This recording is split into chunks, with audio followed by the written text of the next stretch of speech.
As I always said, Mondays are usually the most boring day starting the week.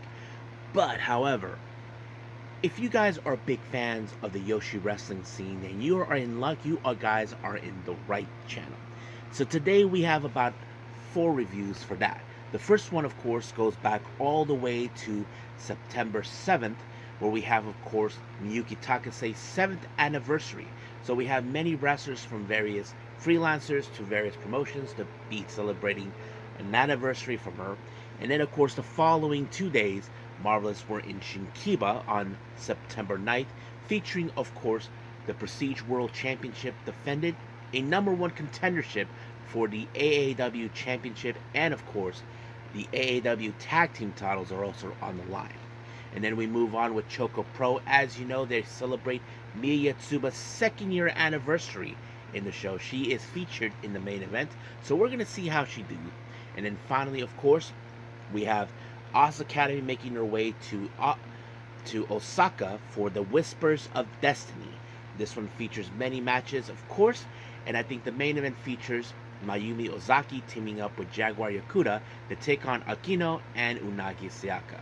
And then, of course, we cap up our episode with some news updates to tell you what's been going on in the world of pro wrestling, such as what events the promotions are throwing out, who's booked, what matches are set, including developments that are happening in the world of pro wrestling as we speak. So, let's get ready for another episode of Deleted Wrestle Zone.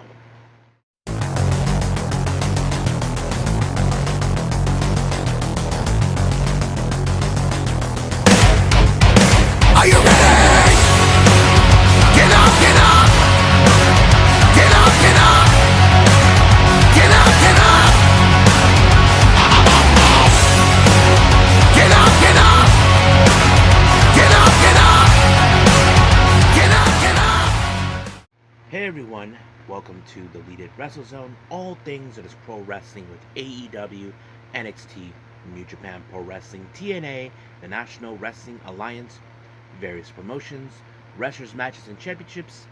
I am your host, J-Rod here. So, if you are new to the channel, welcome. This is a channel we do a lot of pro wrestling reviews from various promotions, not only here in the United States, but also in Japan, Mexico, Canada, Europe, the UK, anywhere in the world where pro wrestling is not as big, but it continues to grow. We also do discussion videos, talk about various topics such as the wrestlers themselves, the promotions, factions, storylines, whatever we want to talk about. We also, of course, do more news updates. If certain information was unable to be on this episode, we can either put it on the next episode or on a separate video by itself. We also got real-timing news updates to keep you guys on alert if something has happened in the world of pro wrestling that needs to be addressed ASAP. We also got the Unagi Sayaka watch and various other cool wrestling content as well. So if you like what you see, please subscribe to us or click on that subscribe button. You'll be getting a lot of daily reviews and other cool wrestling content as well. But if you like this episode, please give us a like on the like button or a nice comment in the description down below. Now, all introductions have set aside, I believe it's time to rock and roll. So, if you guys are big fans of the Yoshi wrestling scene, well, as I said before, you guys are in the right channel. So let's begin with, of course, with the Miyuki Takase 7th anniversary show.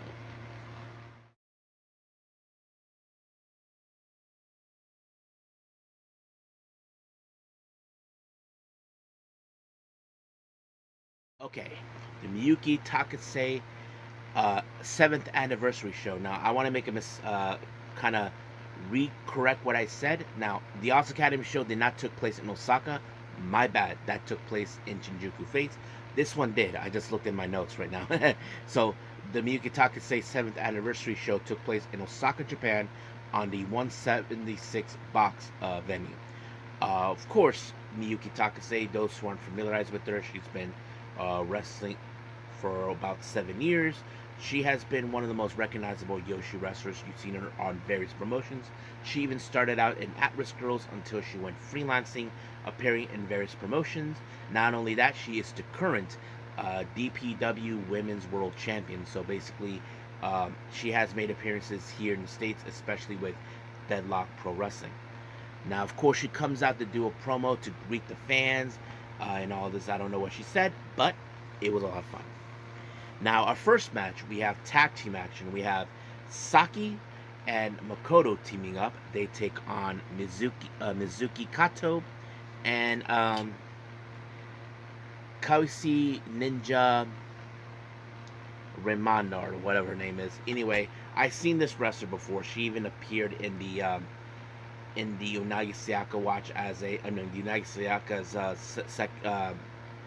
produced show that she did. She has this ability where she likes to put timeout and people are just freeze. Like, she tries to move them around, but it didn't work this time. But in the end, it was, of course, SAKI who picked up the win by applying a pinfall on Kato, and just like that, she won. Now, our next match, we have Unagi Sayaka teaming up with Momotani. They take on, of course, the veterans, Aja Kong and Jaguar Yokota. Now, I don't know what Unagi was thinking, getting in the face of Jaguar. I mean, she's someone you don't want to mess with. Unagi, she's a bit stubborn, but it's part of her character. But unfortunately, she was the one who ended up being pile drive by Jaguar and allowing for Jaguar and Aja Kong to pick up the win. So, not bad. Now, this match is a title match, and I believe this was sanctioned by, of course, Deadlock Pro Wrestling. Miyuki Takase actually defends the DPW Women's World Title against Tai Hamna. Now, I'm not sure if Tai Hamna has ever wrestled in the U.S., but I'm sure she would love to do it. Great match, I have to say, nonetheless. I mean, I'm a big fan of Tai Hamna, and she's an amazing...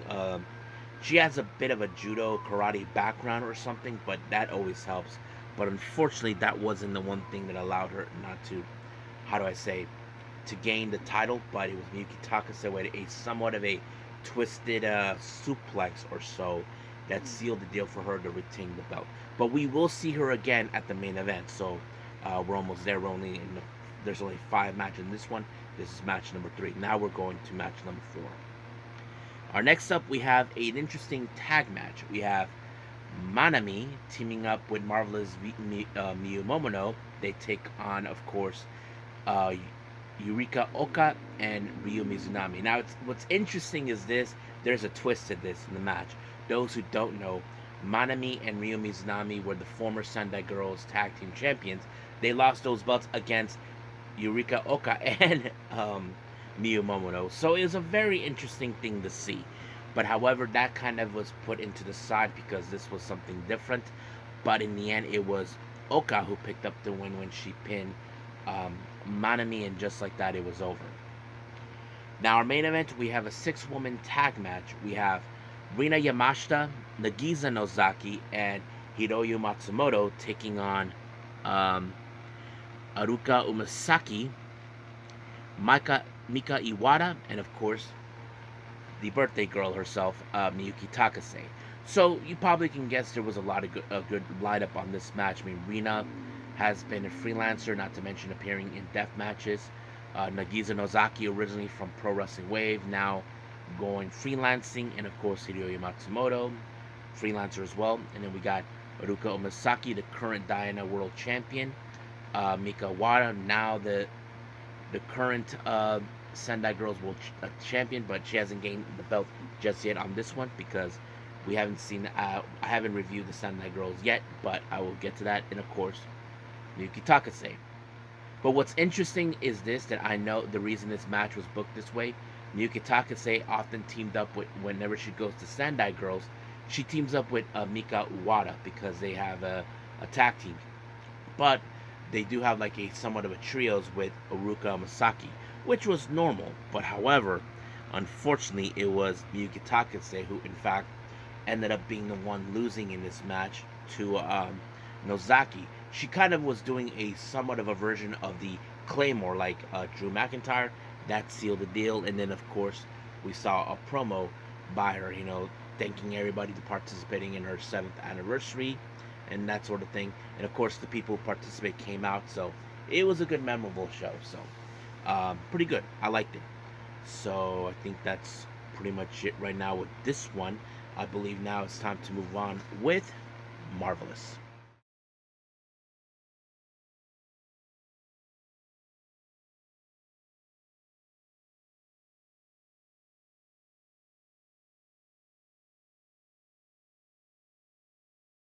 Okay, Marvelous in Shinkiba. This took place, of course, on September 9th. This one only had 4 matches in case anybody is now. Normally they would have 5, but 4 has sufficed due to the fact because there was a bit of a number one contendership, which is a little bit of a twist. So I'll explain that a little bit for all of you. Now, our first match, we have a bit of a intergender 8-person tag match. Team number 1, we have Chi Chi from Evolution, Unagi Sayaka, JAC, and of course, Itsuki Aoki. Now, what's strange about this team is Chi Chi and Unagi don't get along. Reason is this: Unagi has invaded Evolution a few times, and of course, Chi Chi was normally targeted by Unagi because she's sending a direct message to Suwama, one of her mentors. But we'll see what happens. But they have to team up to face against Aohausen, Leo Azaka, Chiyako Nagashima, and of course our current triple AAAW champion Takumi Iroha. Now, of course, there are some factors in this match you probably would expect. Of course, Takumi, being the champion of Marvelous, probably would have been picking up the win. But there were some good moments in this match. But in the end, it was Aoki who picked up the win with a big splash onto Hausen, and just like that, she picked up the win. But yet again, as soon as the match was over, Chi Chi and Nagi, well, they get on each other's nerves, but in the end, they won the match. So that's all that matters. Now, our next match is for the Prestige World Championship. Now, some of you may question, is this the same title from the Oregon-based promotion Prestige Wrestling? Yes, it is. And you probably know that Alan Angels was been doing a tour with Marvelous for that long. I mean, he had appeared in that. He's been training there too, as well, in case, because as you know, there's been some working relationship with certain promotions and all this and that. But he lost the belt to Starboy Charlie, and now this is another opportunity for him to gain it back. But it was, of course, Alan Angels who was able to regain this belt when he applied the Angel Wings, and just like that, it was over. Now, our next match is a number one contendership for the AAAW Championship. Now, this thing came about as soon as Takumi Iroha defeated Mayumi Ozaki, regaining the belt back to Marvelous after it was taken from them by Ozaki. Now, of course, the obvious question we ask ourselves, who is now going to challenger? Well, there were 3 challengers that wanted it. We have, of course, Miyu Momono, who felt responsible for losing the belt against Ozaki, and then of course Magenta individually, Rico and Maria. However, this match was consistent in a different type of match. Now, the idea is this: the first people that came out was Rico Kawahara and Miyu Momono. So basically, they started out that way. Now, whoever wins this match will have to stay and face the next challenger, and that person was, of course, none other than of course Maria. But the match went on to being Rico and Miyu actually going one-on-one. But Miyu won that match, but Rico does have an opportunity to regain. However, it was Maria who in fact won that particular match. When no, it was Maria. Maria came out to face Rico, and then Miyu came back to get another shot at Rico. So basically, Rico won the entirety by winning 2 matches. So basically, it's like if you pick up 2 wins in a match, they get a title shot. So basically, Rico gets a shot of the AAW Championship. And of course, she confronted Takumi, and needless to say, that's how it ends. Now, Our next match, our main event, is the AAW Tag Team titles. We have Sandra Moon and Jesse Jackson, who issued the challenge to face Team 200 kilogram, you and of course um, Shihiro Hashimoto. So of course, factors is Team 200 kilogram are the strongest tag team. I mean, these ladies are big and they don't play games. But of course, it was Big Hatch who picked up the win when she applied a lariat on Sandra Moon. And of course, I think this is the last time we see Sandra Moon and Jesse Jackson on Marvelous, because they gave that bow of respect. So that was pretty much it. So the obvious question we ask ourselves: who will be the next challengers? Well, Miyu Momono showed up, so it's still unclear if she's issued a challenge. But the question I asked myself: okay, who's going to be her tag partner? So she has to have a strong tag partner. But yeah, we'll just have to wait and see when that happens. So um, I'll follow along as soon as more information comes around for this match. So I think we are done with Marvelous. Let's move on with ChocoPro.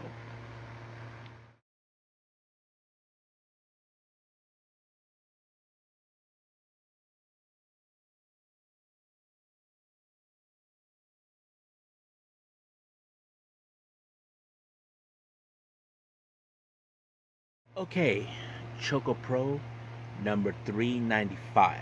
Now this took place just recently. Now this is a very special day. Those who don't know, this is Miya Yotsuba's second year anniversary. Those who know who Miya is one of the few wrestlers that was trained not under Emi Sakura. She was one of the few. Of course, she was hand trained by none other than Mei Shiruga. Um, yeah, so she's been with the promotion for almost 2 years. Um, Even her sister, a year later, joined. So it's kind of interesting. So I can't wait to see when her sister has her first year anniversary, then her second. So, but Miya is part of the main event. So in case anybody asks, but right now let's begin with our very first match. We have Kaho Hiromi taking on once again Emi Sakura. Uh, Kaho, I have to say, Balinaki is enjoying her more because even though she has like that childish look, similar to what, of course, what's his name? What Mei Shruga does, it kind of is almost the same. I mean, I feel like Kaho is like a spitting image of her in some ways, even though it's kind of interesting, but it's really fun. But unfortunately, Mei Shruga was able to pick up the win when she applied like a somewhat of a sunset flip, and just like that, she won. Now, our next match, we have tag team action. We have Nonoka Seto teaming up with Shin Suzuki. They take on Hiroyi Yawada and Masahiro Takanashi. Now, of course, remember, Hiroyi does not have the amount of experience in wrestling. That will play out as a factor. And of course, Shin Suzuki, he has teamed up with, he has been in opposite diagonally with Masa a few times, even though he often told Masa that he's always been his hero, even though Masa is like that kind of person that you can tell he don't kid yourself. But however, Shin was out for a while due to an injury, but it's great to see him back. But however, in this match, as always, it was Shin Suzuki who was able to pick up the win onto Hiroyi with the backslide, while Masa was taken out, which was a very simple task to do, knowing that Masa is a bit of a clever wrestler to get through anything. So that's how we picked up the win.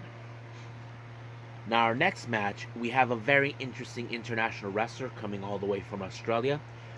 You may know her, Charlie Evans. She's participated in death matches in the past, and now she faces Mei Shruga in a non-title match. Now, remember, Mei Shruga is the current Super Asia champion.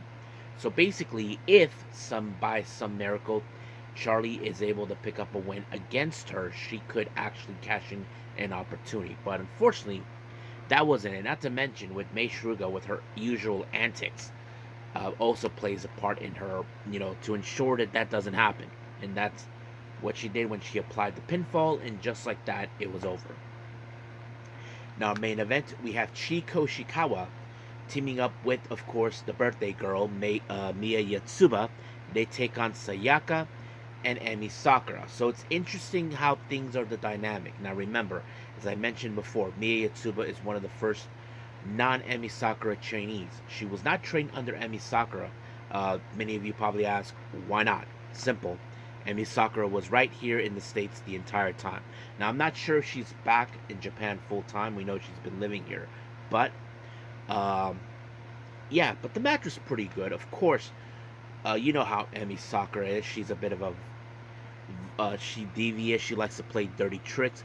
But luckily, she was able to isolate Emi Sakura, giving, of course, time for Miya to pick up a win with the jackknife on Sayaka, and just like that, she picked up the win. So basically, Miya not only won the match, but she gets to celebrate, of course, her 2-year anniversary. Now, as for the Jonkin tournament, well, Kaho did not reach the beyond the first round. Neither did, of course, Miya. But in the end, it was Chiko Shikawa who picked up the Jonkin tournament and picked a win the chocolate. And of course, they celebrated not only Miya Yotsuba's 2-year anniversary, it was also the birthday of Shin Suzuki. But Miya was so emotional now. I wasn't too sure what she said. I thought she was talking about her dad, because those who don't know, her dad passed away this year. There was that time where her and her sister had to take a leave of absence to attend the funeral, but also to process their grief. Miya often talked about her dad, about how he encouraged her to let her give it a shot. And of course, she said that her dad never missed a ChocoPro show that she's ever been in. And not to mention, he told the entire town about her daughter, even both their daughters wrestling, and he made plans before he passed that he was going to go to Tokyo to check her out on the next Got to Move show, but due to the circumstances, that was put on hold due to his untimely passing. But I'm sure Miya is happy to know that her father at least got to enjoy this year wrestle, and I'm sure Miya is determined to push forward in her wrestling career. So we will see how things will progress with her. But for now, we'll end things right here with, of course, ChocoPro. And I do have to remind that their next big show will be at the Itawahashi Green Hall. So that will be more explained later. But for now, let's just move on with our last review, and that is Oz Academy.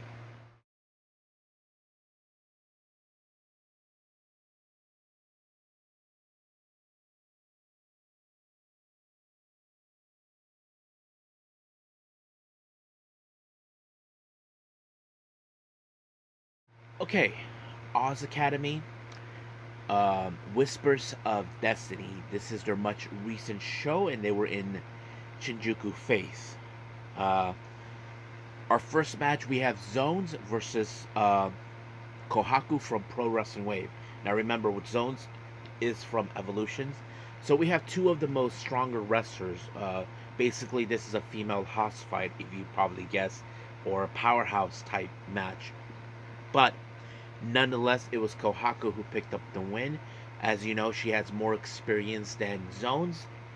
That played out a good factor. But one way or the other, Zones will confront her in the future. But we'll see what happens.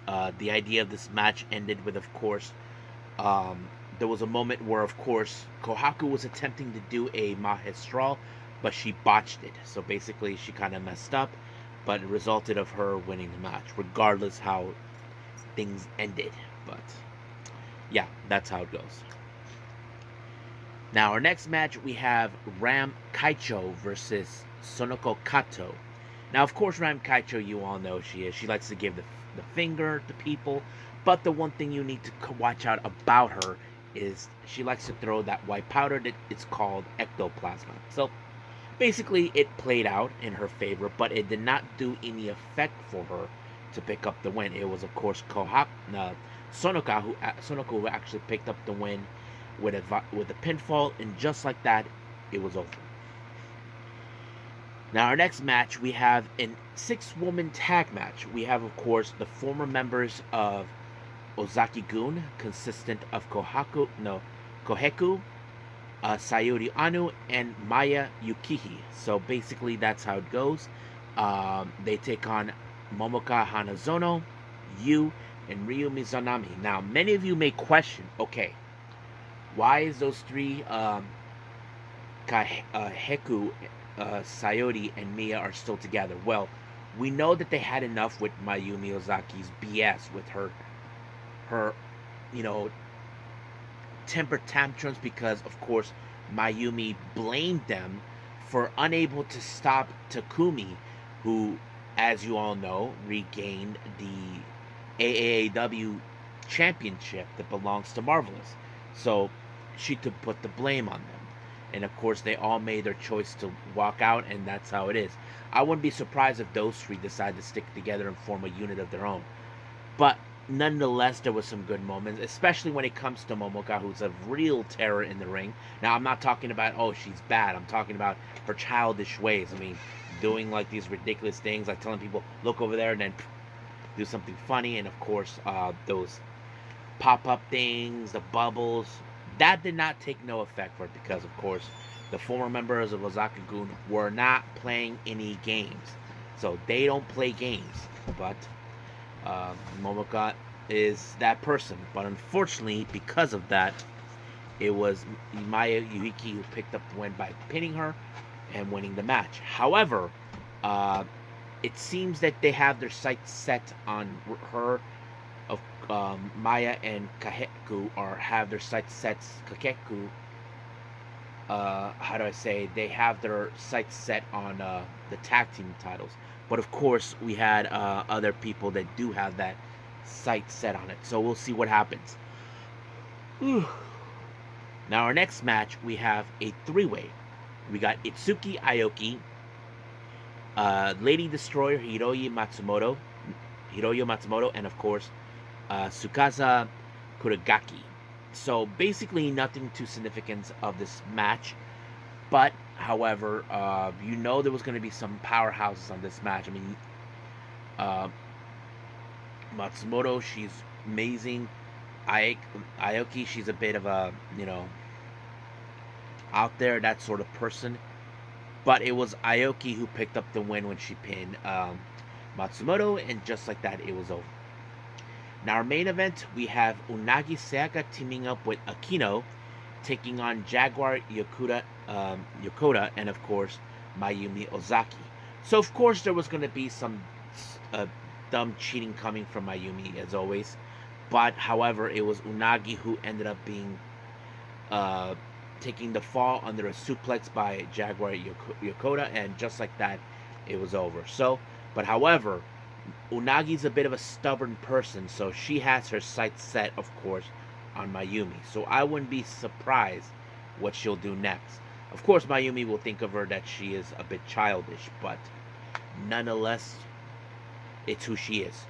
But we'll see what happens from here on out. But for now, we'll just leave things as it is with the Oz Academy and move on with our last and final thing, news updates.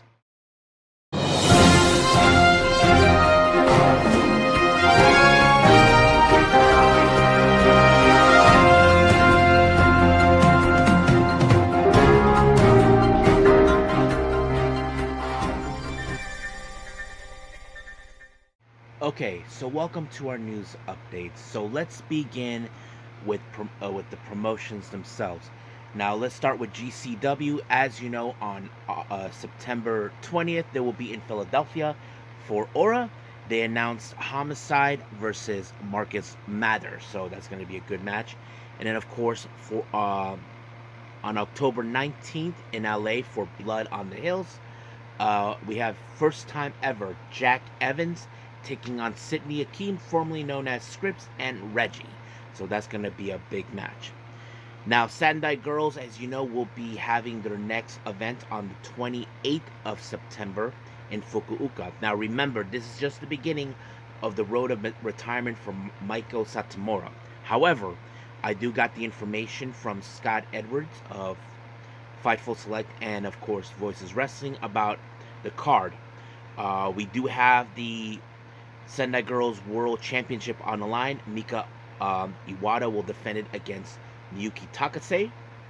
Um, Shihiro Hashimoto and Yu will be in action to take on Meiko Satomura and Minami. We have Dash Suzako, Ryo Mizunami taking on Veni and Yurika Oka. We have Zones versus Hiroyo Matsumoto, and then finally Chi versus Yuna. Now this event will be on Wrestle Universe, so if you guys have that, good for you. If you guys don't, subscribe to it now. Now, as you know, we do have the next SuperCon event, and it's going to be in London, UK. So this will take place on October 10th. And of course, as you know, Arisa Nakajima is officially retired, and she will be, of course, defending the belt against Suri. So this is the full card for that particular event. Now, as I mentioned, the Sukeban World title will be defended. Commander Nakajima will defend the belt against Suriba. Then we have a three-way match: Rina Yamashita versus Babyface versus Midnight Player. We have Saki Bimi and Maya Mamushi taking on Bingo and Atomic Banshee. We have Stray Cat versus Ichiko Sayaka, which is, of course, Unagi. We have King Konami and Mysterious Partner taking on Crush, Yu, and Supersonic. So that's pretty much that for those. And also, it was announced that on October 13th for Deadlock Pro Wrestling. As you know, this event is originally from North Carolina, and they announced a couple of North Carolina locals will be there, and you guys know them, FTR. So that's right, they will be on Deadlock Pro Wrestling for Super Battles. So I can't wait to see what's going to happen. Hopefully I get the chance to see it, but that's going to be a lot of fun. Now on to our developments. Big Bill it was announced that he is now officially 5 years sober. I have to say that is a quite accomplishment. I know it's not an easy task for someone who's been involved in alcohol or substance abuse, but good job, Bill. And he said that I have my fiance who I'm getting married to in December. If you guys know who his fiance is Lexi Neer, and also she is the daughter of Diamond Dallas Page. So now you know. Now this is a very interesting development coming out. Charlotte Flair. Well, there was hope that she would be making her return to WWE. Apparently, it looks like it is not going to happen anytime soon. So basically, they're not going to put her right away. I don't know what is going on there, but it seems they have no creative plans as we speak. So that's kind of bummer. Now, Tam Nakano recently just spoke about she's just gained more followers because people have been looking into her about her rivalry with Julia. Now, as you know, Julia made her appearance in NXT not too long ago. This is what she had to say about that. Let me pull up. Here it is. So, what she thought about Julia's debut. I hope she does her best. I thought she was amazing, and I hope she can show the greatness of Japanese women's professional wrestling in the United States. Aspiring, but I can't help but notice her face. I mean, even though I don't want to see it, there are so many images of her that I think, shut up. So I mute every mention of the word Julia. Well, I do feel a bit frustrated though. She even said about gaining followers on her ex account because of the Julia when she went to WWE. It seems that WWE fans who saw Julia and the Tam's haircut match back in March 3rd of 2021 in Nippon Budokan started following Tam's ex, and I gained about 100,000 followers. So I hope she continues to be active and helps increase my numbers of followers. So if you guys know this, Tam Nakano and Julia have been arch rivals since a while. I think in 2019. She even said that she made a promise to each other after Julia's last match in Stardom. Julia promised to become the number one in the world in the United States, and I promised to make Stardom the number one promotion in the world up till now. Tam has turned her frustrations towards it into strength and is able to achieve dreams. So, with strong will, I will fulfill this promise. She even talked about her possible opponent for her retirement. If I retire, who's going to retire Julia?